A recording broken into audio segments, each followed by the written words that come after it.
Hello friends, இன்றைக்கி நம்ம வாழைக்கால ஒரு ஃப்ரை பண்ண போகிறோம். அது வாழைக்காய் ரவா ஃப்ரை பண்ண போகிறோம். ஸோ அதுக்கு எப்பயும் ஒரே மாதிரி வாழைக்காய் ஃப்ரை பண்ணாமல் டிஃப்ரெண்ட்டாக இது மாதிரி செஞ்சோன்னா பசங்களுக்கு ரொம்ப பிடிக்கும். அதுக்கு வாழைக்காவை தோல் சீவி ரவுண்டாக கட் பண்ணிக்கலாம். ஃப்ரெண்ட்ஸ், வாழைக்காய் தோல் வச்சு இது மாதிரி போட்டுக்கலாம். தண்ணியில் கொஞ்சம் நம்ம தயிர் ஊற்றிக்கலாம். இந்த மாதிரி நம்ம ஊற்றும் போது வாழைக்காய் சீக்கிரமாக கருக்காது. இப்போ இதை ரவுண்டாக கட் பண்ணிக்கலாம். ஃப்ரெண்ட்ஸ், நம்ம வாழைக்காவெல்லாம் அரிஞ்சாச்சு ரவுண்டாக. இப்போ இதை இன்னொரு பவுலில் மாற்றிக்கலாம். 1 ஸ்பூன் இஞ்சி பூண்டு பேஸ்ட் போட்டுக்கலாம். 1 ஸ்பூன் ரெட் சில்லி பவுடர், அரை ஸ்பூன் கரம் மசாலா, 1 ஸ்பூன் தனியா பவுடர், பெப்பர் 1 ஸ்பூனு. சில்லி பவுடரோட பெப்பரோட அளவு தான் அதிகமாக இருக்கணும். சால்ட்டு 1 ஸ்பூனு, அரிசி மாவு ஒரு டேபிள் ஸ்பூனு, 1லேருந்து 1.5. இப்போ இது எல்லாத்தையும் மிக்ஸ் பண்ணிக்கலாம். எல்லாத்தையும் மிக்ஸ் பண்ணியாச்சு. சப்போஸ் உங்களுக்கு தண்ணி ஒட்டலைன்னா லைட்டாக தண்ணி தெளித்து பிசைஞ்சுக்கோங்க. எனக்கு இதுலேருந்து தண்ணியே போதும். இப்போ இதை இந்த மாதிரி ரவையில் நல்லா பெரட்டி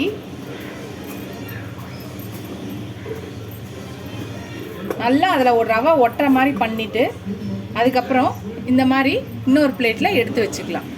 இந்த மாதிரி எல்லாத்தையும் நம்ம ரவையில் பெரட்டி ரவை எல்லாம் நல்லா ஒட்டி இருக்க மாதிரி எடுத்து எல்லாத்தையும் தனியாக இன்னொரு பிளேட்டில் வச்சுக்கலாம்.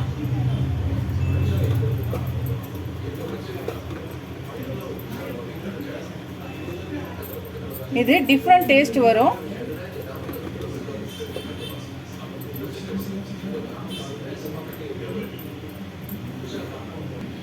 இந்த மாதிரி நம்ம ட்ரை பண்ணால் நம்ம பசங்களுக்கு டிஃப்ரெண்ட்டாக செஞ்ச மாதிரி இருக்கும். அவங்களும் விரும்பி சாப்பிடுவாங்க. நம்மளும் டிஃப்ரெண்ட்டாக செஞ்ச மாதிரி இருக்கும்.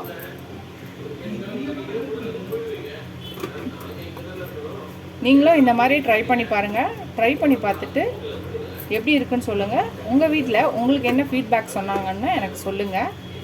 நான் போடுற வீடியோஸில் உங்களுக்கு பிடிக்குதான்ட்டு கமெண்டில் சொல்லுங்கள். பிடிச்சிருந்துச்சுன்னா லைக் பண்ணுங்கள். ஃப்ரெண்ட்ஸ், நம்ம எல்லாத்தையுமே ரவையில் போட்டு பெரட்டி எல்லாத்தையும் எடுத்து வச்சாச்சு. இப்போ நம்ம ஒரு பேனில் எண்ணெய் வச்சு ஃப்ரை பண்ணிக்கலாம். ஃப்ரெண்ட்ஸ், எண்ணெய் காஞ்சிச்சு. நம்ம வாழைக்காய் ரவையில் பெரட்டி வச்சோம். அதை எடுத்து எல்லாத்தையும் போட்டுக்கலாம். அது நல்லா 2 பக்கமும் ஃப்ரை பண்ணி எடுத்தோன்னா நம்மளோட வாழைக்காய் ரவா ஃப்ரை ரெடி ஆகிடும். வாழைக்காய் ரவா ஃப்ரை டிஃப்ரெண்ட்டாக செய்யுங்க. ஒரே மாதிரி செய்கிறதுக்கு இந்த மாதிரி டிஃப்ரெண்ட்டாக நம்ம செஞ்சு தந்தால் பசங்களுக்கு ரொம்ப லைக் பண்ணி சாப்பிடுவாங்க. காய் சாப்பிடாத பசங்களுக்கு இந்த மாதிரி நீங்கள் சாப்பிட கொடுத்தா கொஞ்சம் காய் சாப்பிட்ட மாதிரி இருக்கும். அவங்களுக்கு நமக்கு ஹாப்பியாக இருக்கும். இது கொஞ்சம் ஃப்ரை ஆகட்டும். எல்லா பக்கமும் நம்ம இந்த மாதிரி திருப்பி விடலாம்.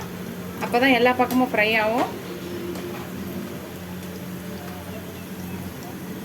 அவ்வளோதான் ஃப்ரெண்ட்ஸ், நம்ம எடுத்துடலாம். நம்ம வாழைக்காய் ரவா ஃப்ரை ரெடி ஆயிடுச்சு. இப்போ இதை எடுத்து ஒரு பிளேட்டில் வச்சிடலாம். மீதியை எடுக்கலாம். ஃப்ரெண்ட்ஸ், அவ்வளோதான் நம்மளோட வாழைக்காய் ரவா ஃப்ரை ரெடி ஆயிடுச்சு. நீங்களும் ட்ரை பண்ணி பாருங்கள். ட்ரை பண்ணி பார்த்துட்டு எப்படி இருக்குன்னு சொல்லுங்கள். இந்த வீடியோ உங்களுக்கு பிடிச்சிருந்துச்சுன்னா லைக் பண்ணுங்கள், ஷேர் பண்ணுங்கள், கமெண்ட் பண்ணுங்கள்.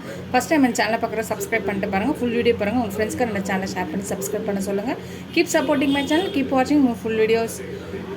எவ்வளோக்கு சப்ஸ்கிரைப் பண்ணி லைக் பண்ணி கமெண்ட் பண்ணுங்களோ அவ்வளோக்கு என்கரேஜிங்காக இருக்கும், சப்போர்ட்டிங்காக இருக்கும். எனக்கு புது ரெசிபிஸ் கூட ஹெல்ப்ஃபுல்லாக இருக்கும். இதோட அடுத்த வீடியோவில் அடுத்த ரெசிபியில் பார்க்கலாம். டாட்டா, பாய் பாய் ஃப்ரெண்ட்ஸ்.